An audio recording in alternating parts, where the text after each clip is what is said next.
আমার আগের ব্লগে দেখতেই পেয়েছো নিউ ইয়ার নাইটে আমরা কোথায় এসেছি। তো আজ মাদার্স হাটে নিউ ইয়ার উপলক্ষে লাঞ্চ আর ডিনারে স্পেশাল বুফে ছিল। চারিদিকটা নিউ ইয়ার উপলক্ষে খুব সুন্দর করে সাজানো ছিল, তাই একটু আমরা ফটো আর ভিডিও তুলে নিচ্ছি। সকাল এখানে অনেক রকমের ফান অ্যাক্টিভিটিস ছিল, কিন্তু আমরা সেটা জানতাম না, তাই একটু মিস হয়ে গেল। কিন্তু রাতের আয়োজন একদমই কম ছিল না। ওয়েলকাম ড্রিঙ্কসে প্রথমেই ছিল টি, কফি আর মকটেল। স্টার্টার্সে ছিল ফিশ ফ্রাই, চিকেন কাবাব, Gobi Manchurian, paneer tikka, chicken সতে, সুফিয়ানা মুর্গ।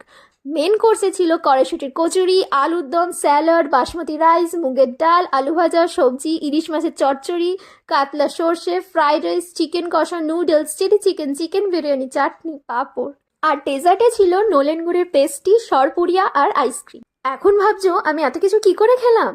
না না না না, আমি শুধু ফিশ ফ্রাই, কচুরি, আলুর দম, ফ্রাইড রাইস আর চিকেন খেয়েছি। খাওয়া দাওয়ার পর চারিদিকটা একটু ঘুরে দেখলাম, ওখানে একজন খুব সুন্দর গান করছিল আর একজন ভায়োলিন বাজাচ্ছিল। গান শুনে তারপর আমরা বাড়ির দিকে রওনা দিলাম। সারা রাস্তা গল্প করতে করতে কখন যে বাড়ি পৌঁছে গেলাম বুঝতেই পারিনি।